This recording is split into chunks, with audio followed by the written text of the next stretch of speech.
Welcome to another episode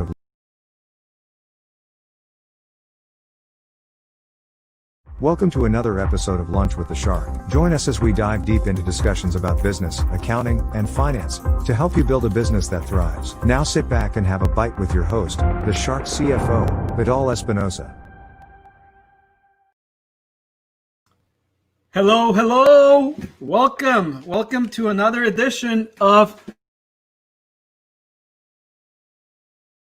I'm your Vidal Espinosa, the Shark CFO. Thank you for joining us.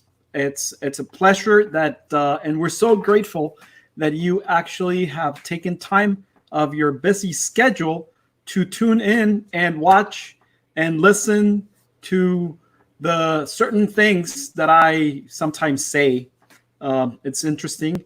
Nevertheless, they're my beliefs. Nevertheless, it's my belief that what we're doing here, it's not teaching you. We don't want to teach you. We want to help you understand the process of what a business owner is.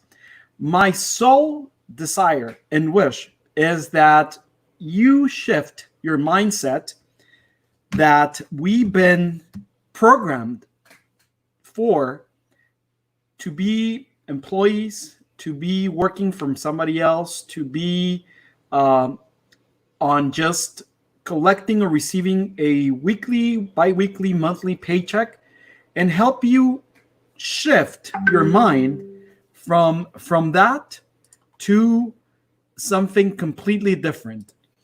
Being a business owner, it's not easy. Being a entrepreneur, again, it's not easy. Whomever tells you or whomever thinks that opening a business or being in business on your own, it's going to give you free time, it's going to give you a lot of freedom, it's not. At the beginning stages, you have to hustle. You have to work, but with a plan, with a blueprint, with a guide. And this is what we do here. We give you guides. We give you some support. We give you emotional support. We give you financial support. We give you tools that are going to help you succeed. They're going to help you to succeed. Please take whatever, utilize it. Please call us. Please let us know how can we be of service to you. Please let us know how is it that we at Invictus Advisors, my team and I, can help you thrive, can help you grow, can help you become the true business owner that you wish to be, right? You need to start differentiating between a solopreneur and a self-employed business owner. And that's actually a very interesting topic that we're not going to touch today. We're not going to discuss that today because I would be a phone. We've been discussing in the last couple of weeks the 10 stages of the life cycle of a business. I don't know if you recall that we've already spoken about the newborns. Who remembers that? The infant stages and the toddler stages. I remember that I actually spoke about one of our baby girls, Anna Georgia, and the experiences and the amazing time that we have had with her and everything that we've discovered that she's discovering.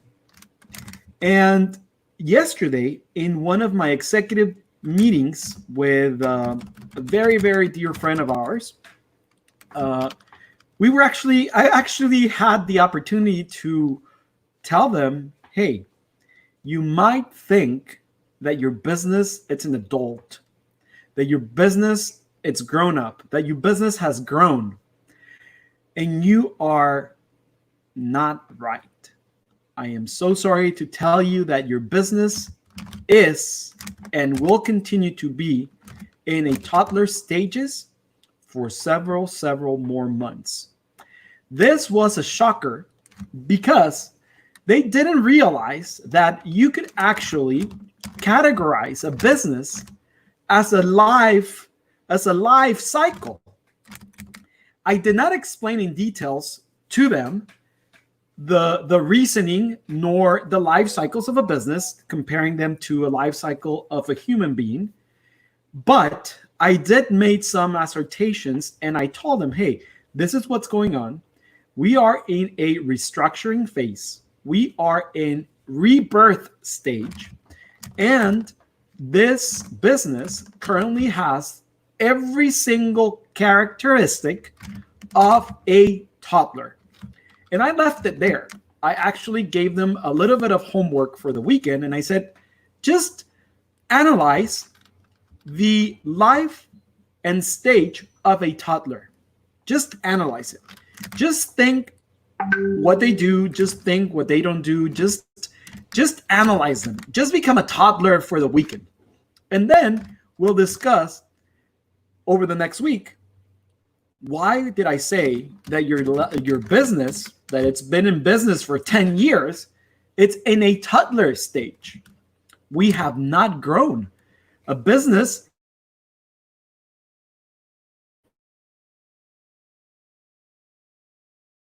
our business, it's generating a profit.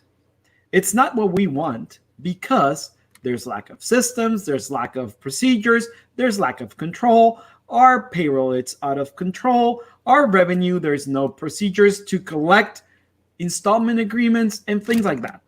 So we need to be very, very, very aware of this. Okay? So analyze your company to determine where are we. Okay? Yesterday, Gabriel, hey, how are you? We were discussing about how to launch a company, how to launch a business after our conversation with Toto on Wednesday. Hey, Toto, about a marketing, not a marketing, but we did speak about marketing, and we spoke about the creation of not a marketing plan, but a validation of our business or marketing or idea. Okay, we did a marketing study analysis of the market. So we were talking about that, and we said that that a company, in order for you to create a company or to grow a company, you must first need to know your company. You must first need to know, how are we growing? You need to know, what are you selling? What's your differentiators? Like, what's your added value? What's your market? Who are you selling to? What business are you in? So we spoke about that. So today we're going to remember being a teenager. Or some of our guests dealing with one. Hey, we are starting to deal with a teenager. And you actually met him last Monday, Miguel Angelito. He's a teenager already. It is a crazy time of life. Mind you, grandma always protects him. She's a grandma. She blames everything on external factors except him. That's not right though, but that's just my belief. So it's the same thing in your company. It is a crazy time of life. Trying to figure out who you are. You're starting to date. You're starting to become more independent. It's physically challenging. It gets a little bit overwhelming, doesn't it? Let's recap that. It is a crazy time of life because of the hormones. Grandma blames it on the hormones, okay? We are trying to figure out who we are. As teenagers, we're trying to know who we are. We're discovering. We're in the discovery phase. starting to date. We're being more independent. No. I'll do it myself. No, I can do it. Let me, if you're starting to drive, I'll go and get that stuff. I'll take you. I'll do this.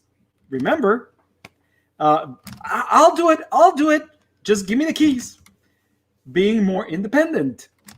And again, our bodies go through that physical change. So really, all those components, it can get a little bit overwhelming because we really don't know what the fuck is happening. Even though we can read, our parents tell us, but we have no idea what's going on. And if we're not prepared, it's worse. At this stage, you start to develop a professional team to manage the business. A professional team to manage the business. Fuck. It's no longer you. Fuck. It's no longer that business assistant in India. Fuck. It's not the independent contractor because you're trying to save on payroll taxes. Fuck. It's a professional team. Fuck. I'm creating my board of directors. Wow. That's a big growth. Cash flow, it's no longer a challenge. Okay? One thing, it's that it's not a challenge because cash flow might be steady, cash flow might be coming in, cash flow might be positive. Nevertheless, remember, we spoke about this. Cash flow, it's always going to be an issue. Cash flow must always be closely watched and guarded. Okay? At this point, it's no longer a challenge. Okay? You don't have a challenge on cash flow. Growth is your primary focus, and innovation, it's rampant. Growth, it's your primary focus. Growth. More sales. But more sales means more deliverables. If there's not a system, guess who's going to do it? Your team. Your team that is costing you a little bit more because now they're professional. Now they have certain credentials that since the beginning they must have had. Nevertheless, because of the newborn, infant, and toddler stages, you can get away with somebody external. Okay? Just think about that. You want to do everything, and you think you can. There's so many hours in the day. You have to go to the bathroom, eat, and sleep. Okay? You cannot take into consideration those hours as part of your business work. So, you think you can do everything? And you become overconfident. You think you can do everything and become overconfident. Yes, I can do it. I'm Superman. I don't care what my parents tell me. I can do it. Oh, Mom, something happened to me. Like, that's the teenager. I think I can do everything on my own. Don't help me. I know everything. Don't help me. So you become overconfident. You mistakenly think more means better. Okay, so let's stop there. More means better. No, not really. So you think that a bigger diamond, it's much better than a small, perfect diamond? Guess what? It's not. You can get a diamond in the rough. It doesn't mean that it's more or it's better than a true Cartier or Harry Winston diamond. Why do you think that they're more expensive or they're worth what you're paying for? Because their clarity, their color, their purest, they're pure. There's probably zero imperfections inside of that little piece of rock compared to a big piece of charcoal that becomes a diamond. So no.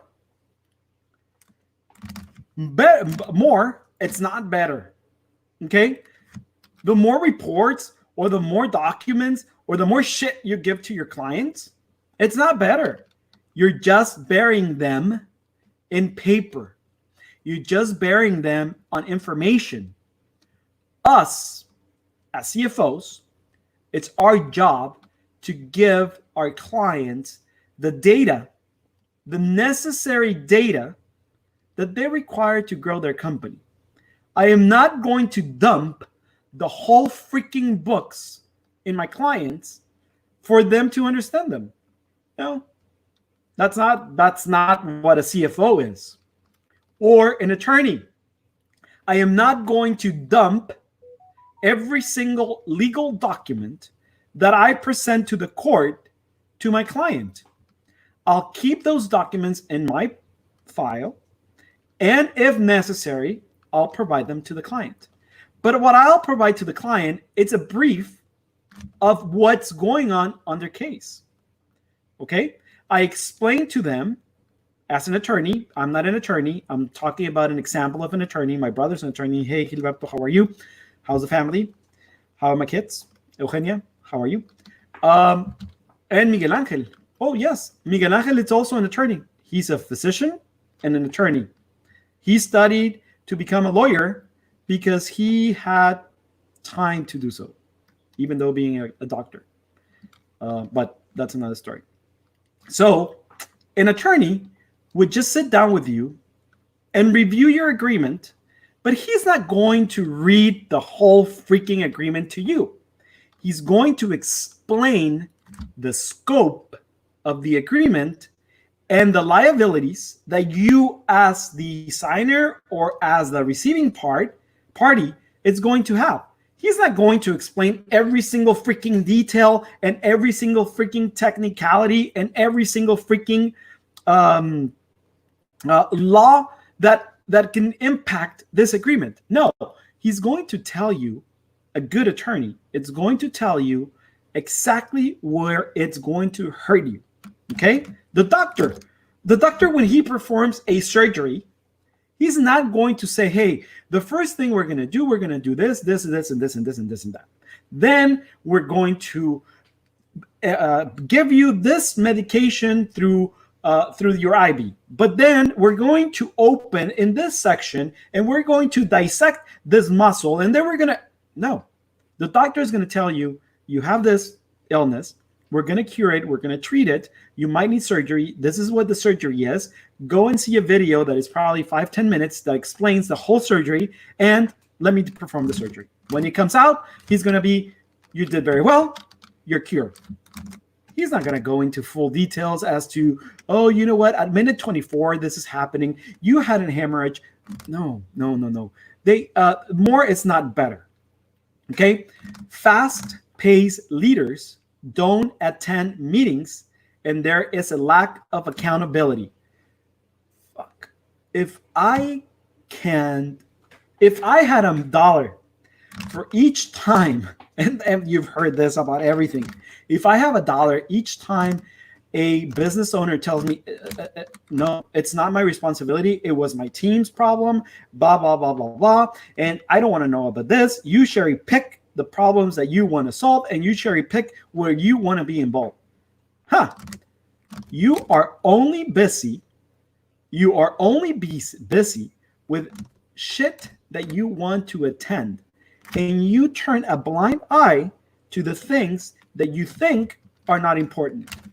As a leader, you must be aware of everything. And we discussed this yesterday and a couple of days ago. So everything comes together. And you don't need to know how to do the books. You don't need to know how to prepare financial statements. You don't need to know, how to prepare a tax return. That's why we have bookkeepers, we have accountants, we have tax preparers, and we have individuals, probably like us, CFOs, that are going to question whomever is doing that so we can provide our CEOs and our leaders, hey, this is the information I think you're required to make decisions. This is the information you require as the leader okay, to grow the company. Now, you as the CEO must know what questions to ask, okay? Oh, so where's that manual of questions that I need to ask? There's no manual of questions that you need to ask. But what there is meetings that you need to attend. And by asking questions, you are going to realize what questions you are going to have to continue asking on a regular basis. Now, if your executive team, it's amazing, like our executive team is, then before you ask, you'll get those questions answered prior to those meetings so you can ask other questions. Other questions so your business, our business, can grow. Our business can flourish. What's happening in the teenager years? The individual, it's flourishing. Okay? Accountability. Fuck it. If you blame your team for the lack of sales, if you blame your team for hemorrhaging money through expenses in your company, it's because you were not fully aware of what's going on. It's because of lack of training that you probably said, we don't need it. There's probably a lot of things that are there, but it's not your team's problem. It's your problem for not asking the questions, for not taking immediate action once these problems were discovered. Okay? So, accountability starts from the top down. Just like a human, teenager troubles loom on the horizon. Teenagers, they start driving. We can have problems there. Hopefully, knock on wood, they don't get into an accident. Nevertheless, there's a greater probability that they would get into a car accident because of their recklessness, because they're just starting to learn how to drive. Okay? They're just starting to learn. You need to practice to become a master. You need to practice to become a master. So you need to keep practicing and practicing and practicing and practicing to become a master of your business. Okay? You need to ask and ask and ask and ask and ask and ask so you can become a master on which questions to ask. Everything is on which questions I have to ask. We cannot give you certain information if we don't know where you want to go. And communication, it's all based on questions. Communication or a conversation, it's all based on questions. Okay? So don't be afraid of asking certain questions or asking a question, because if you don't get the answer, you might be assuming the answer, you might be looking in the wrong places, or you're going to start seeking opinions with individuals that are not qualified to answer those questions. Okay? The goal and focus at this stage is growth and revenue. This is the focus on a business. Growth in sales and revenue. Growth and revenue. Growth and revenue. Your growth in revenue should not be directly proportionate to the growth in the expenses. Okay? You're supposed to be able to grow your revenue, which are your sales, with the current expenses that you are incurring. That's a true business. Okay? So expenses should not be directly related to your business, to your growth, to your revenue. Okay? Growth in sales, constant entrepreneurship, creativity, and innovation in both products, services, and sometimes even multiple companies. This is a very interesting point. You need to think outside the freaking box. Simple. In order for you to grow, you need to expand internally on what you know and you are mastering. Us. And I'm going to talk about our example or our growth. Like every accountant, we started doing books and taxes. That's it. Books and taxes. As I progressed on my own personal businesses, entrepreneurship, endeavors, I started learning on how to analyze financial statements, how to transform, digest that data, those numbers, into actions or into strategies to help me grow the business. Grow the business in revenue, reduce my expenses so I can increase my profits. That's a simple formula. Increase revenue, decrease or maintain your expenses, you're going to grow your profits. Okay? So if you grow your revenue by 20%, please don't increase your expenses by 20%, because that will only tell you you're better off working less prior to this 20% increase, because your bottom line, your profit, is the same freaking amount. Does that make sense? If I sell $100 and my costs or my expenses are $80, I take home $20. Okay? But if I increase 120 my sales to $120, okay, but my expenses increase to $100, I'm still taking home $20 freaking dollars, but I'm working more. So it only makes sense to go back to just selling $100 with my $80 expenses, because I'm just taking $20 home. The objective here is to grow your revenue and grow your profits.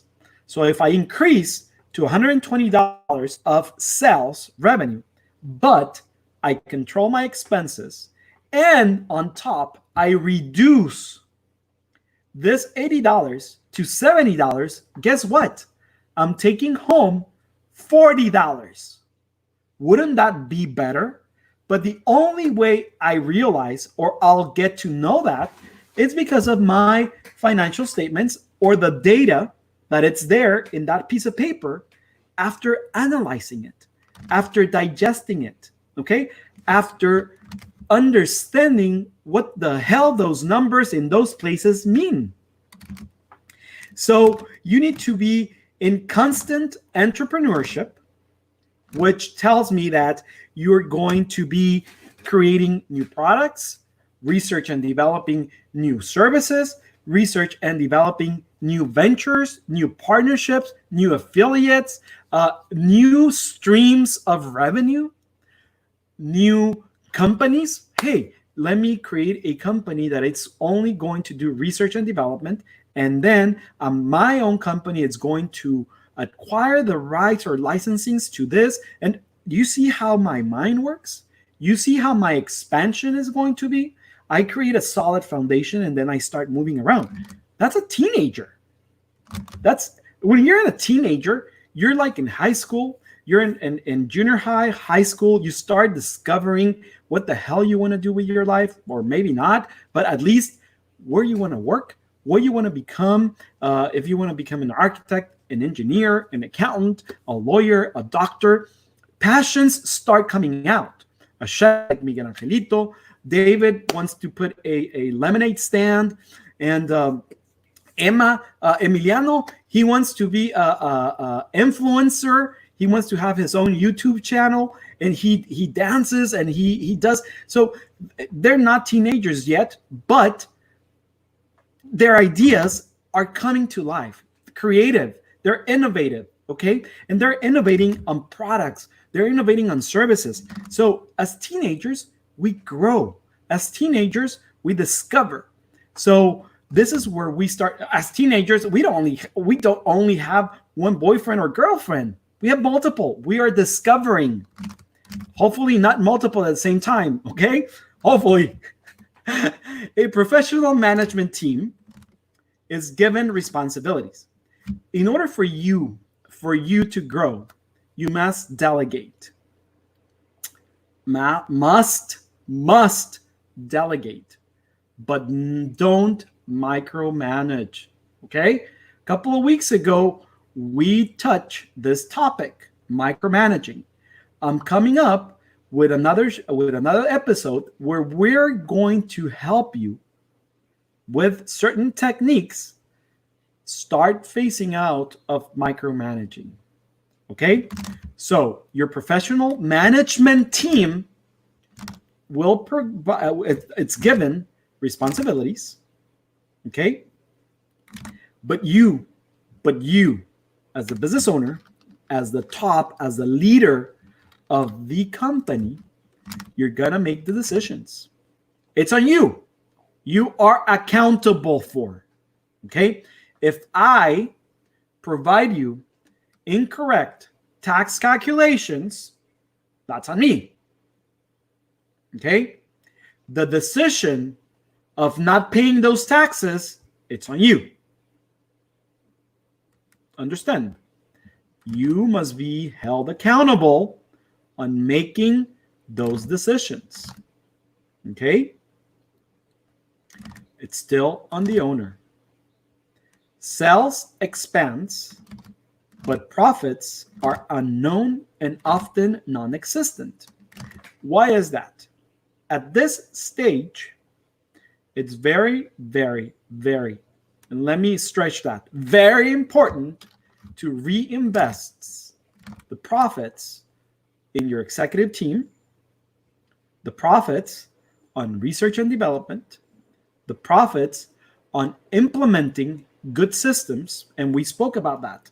If you're a brand new company, don't freaking go and buy the most freaking expensive system out there because your competitor has it. No, you're not in that stage. If you're a newborn, an infant, or toddler, and you are trying to sell the best Mexican salsa out there, don't go and buy a factory.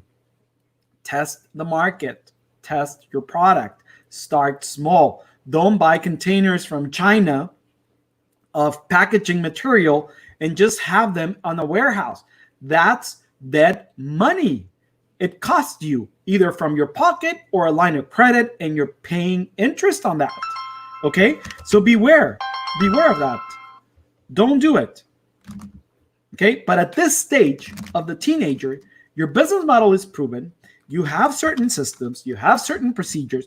You have a team that it's helping you grow. Okay? So yes, now it's time for you to reinvest. Now it's time for you to, those profits, okay, reinvest them. In early stages, cash grows, but later stages, it begins to decline rapidly because it no longer covers the basics of the business. As we grow, okay, maybe we grow in our sales, our revenue, but because we're a bigger company, the standard in our industry is to give them 45 days, 60 days of credit. They're not just paying you cash immediately. It's not COD. It's not immediate pay. It's not net 30. Now you're in the big leagues. Okay, you're growing. Now you're an adult, not an adult, but no, you're growing. You have more responsibilities. That's when the problem with cash, as I told you, cash flow, it's always an issue. Okay, and since you're reinvesting in certain things that are not pertaining to your industry, you're going to have to pay them immediately. You're going to have to program it in 30 days. So you're going to be lacking cash. Okay, liquidity. Okay, so it's not longer going to cover your basic businesses. Okay, so here are the type 5 problems with a business and the teenager faces and how to fix them. Let's start by the number one, the first one. And mind you, these are not in order of importance, okay? They are just 5. Number 1, lack of systems, okay? At this stage, I really hope you do have systems, but not all the systems that you require. You have basic systems. You do not have a specific way to do anything in your business. Everything's still but put together piece by piece. You're probably doing it by hand instead of doing it with a computer system. You're doing it some way, somehow, but you're doing it. You need a good manager or a project manager. That's an part of your executive or director team that can coordinate all the pieces and get them all in line. Okay, so you need a project manager. You need somebody that conducts the orchestra.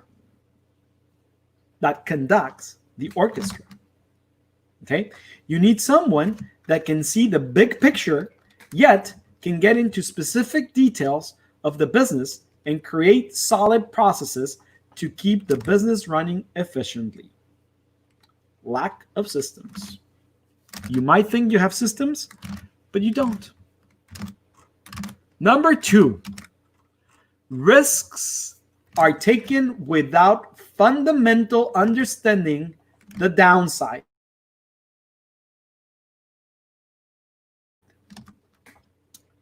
My profits increased and I did not account for the taxes. Shit, that's a problem.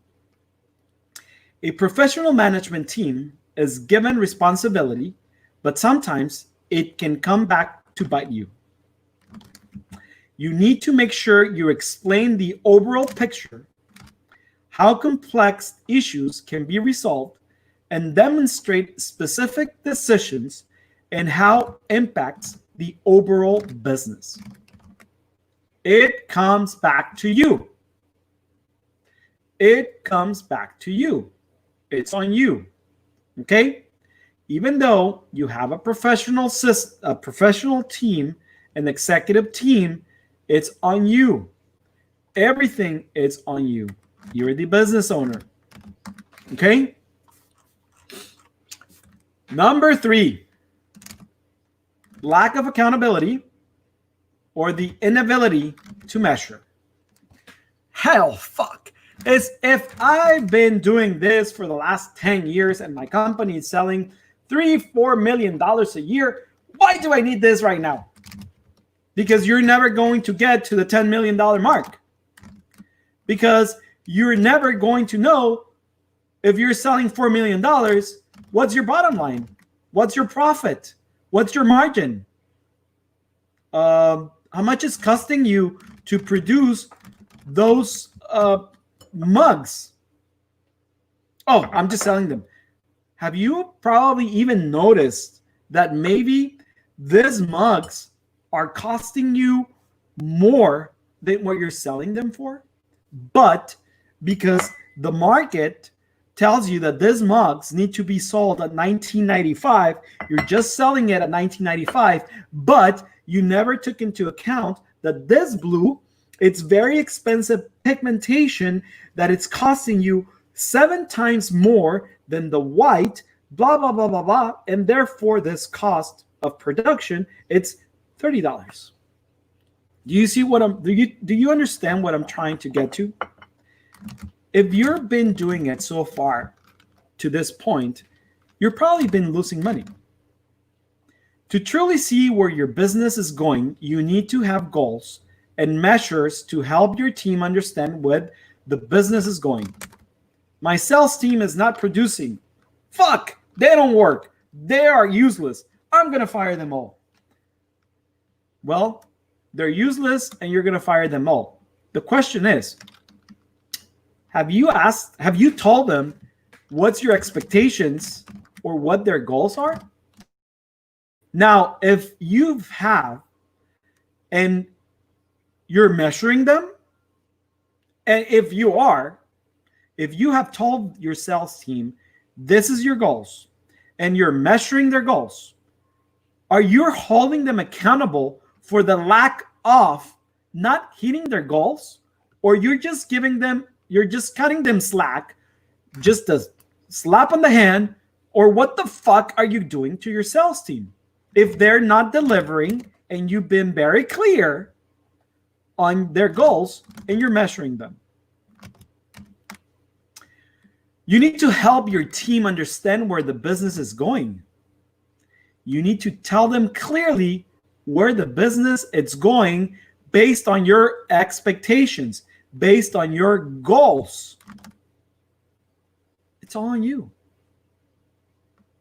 Do you have those pieces in place? Do you have obtainable goals and rewards to incentivize your team? Remember, I think we've spoken about carrots. Donkeys, you move them with a carrot, okay? And it's not that I'm comparing my team or a team to donkeys, but that's an analogy. Donkeys are moved with a carrot. So you put a carrot in front of a donkey and the donkey moves.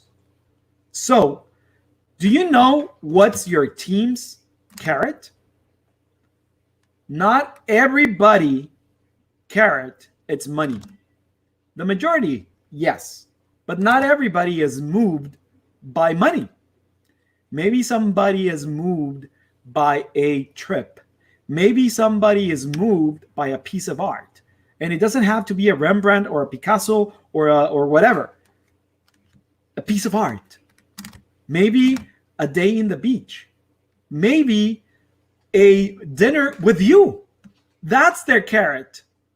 They want to learn from you. Have you sat down with your team and you have gotten to know them? With systems in place, you can measure the productivity of your employees to truly determine if you are adding value to your business or just simply wasting money. Are you trimming the fat? Are you trimming the fat? Number 4, accounting is sales focus versus profit focus. Fuck.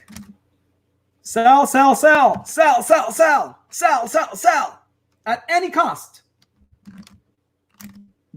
I just spoke about that. 180, 20, 120, 120. You drive sales. That's great. That's amazing. But your profits are almost non-existent or identical. You need to start working with your accountant to help you figure out profit margins. And there, you need to understand your industry. If your industry,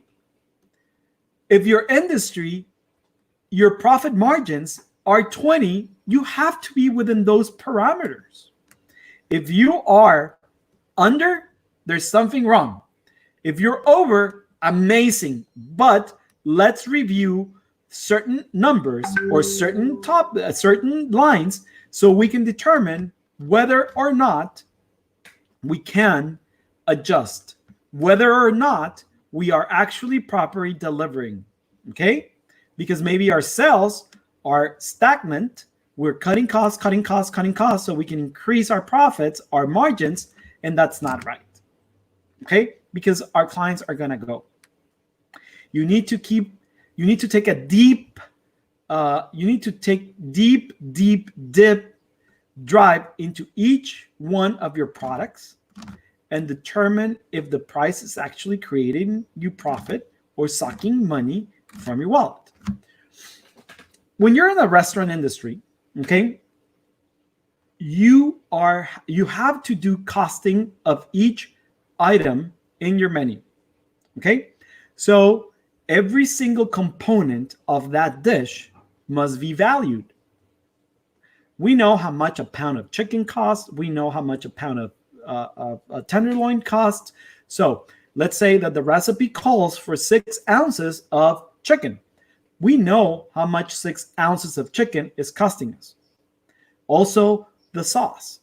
The sauce has 20 ingredients. We're going to add a value to each of those 20 ingredients. Okay, that's costing. That's knowing the cost, determining the cost of your product. Now, in the restaurant industry, you're going to say 30%, and that's the standard. Okay, don't use it's sort of a rule of thumb, but it's a standard. You can price your products however you want in the restaurant industry.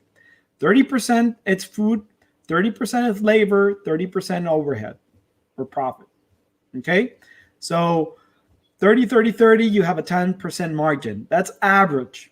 Okay, there's certain items that are going to have a higher margin and certain items that are going to have a lower margin. There's items in your menu that are because the owner frequently wants them there and they're just costing you money. That's okay. Others are making money.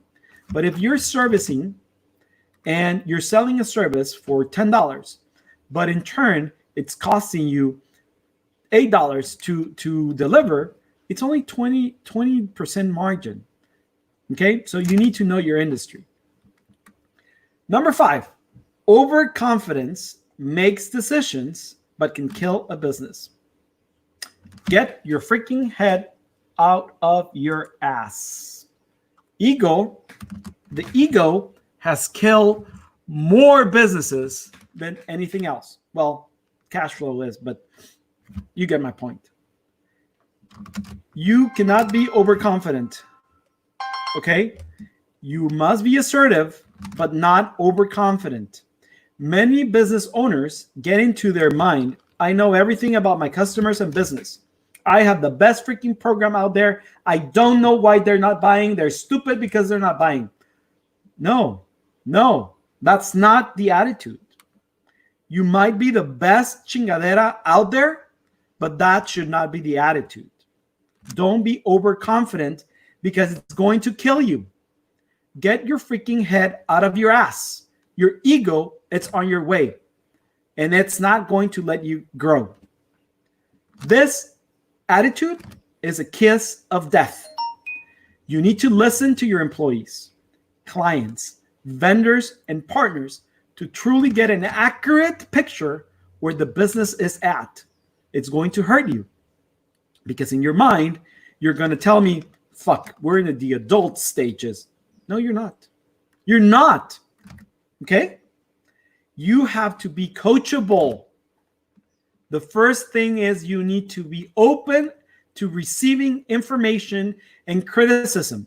You need to be open and understanding that whatever people are telling you that you trust, it's not against you.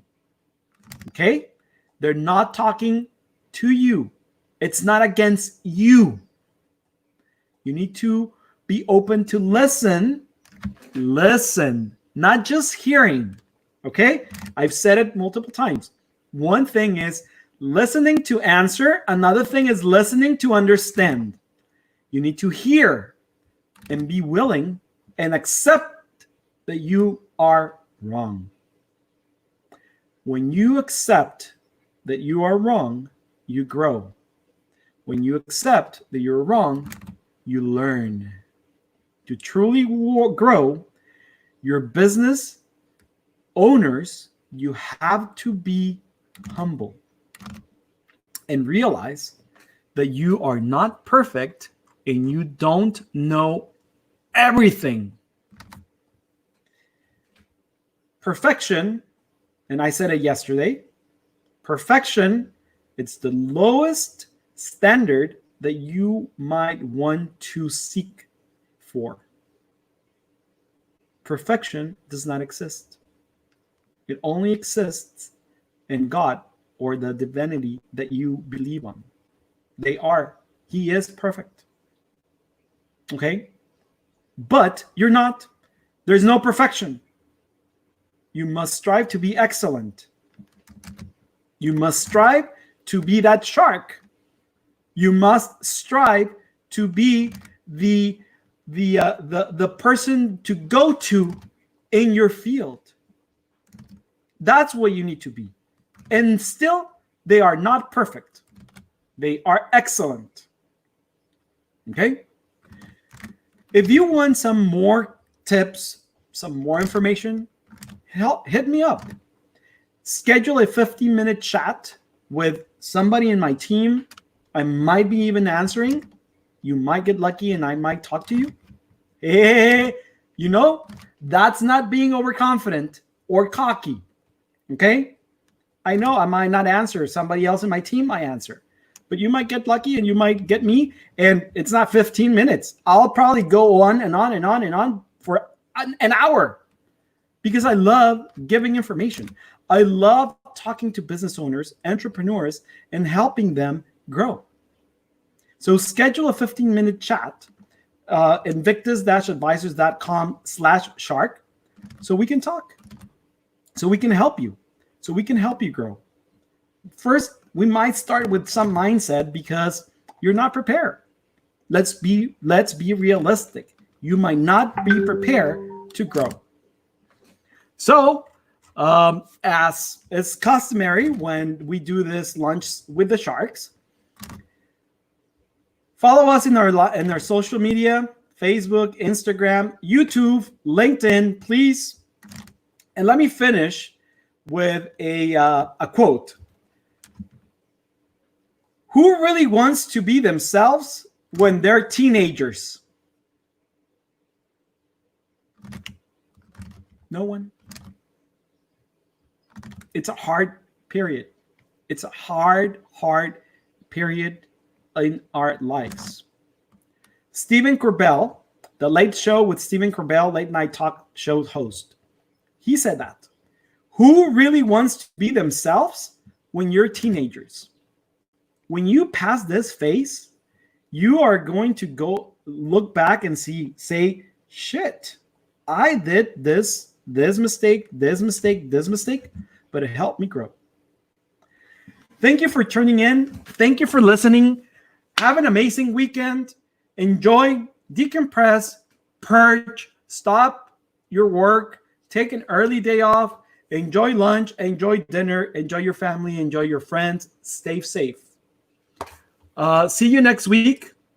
It's going to be an amazing week. And see you later. Thank you for listening to Lunch with the Shark. If you would like to set up a consultation with the Shark CFO, Vidal Espinosa, visit his website www.invictus-advisors.com and don't forget to subscribe on Facebook, Instagram, YouTube, Twitter, and LinkedIn.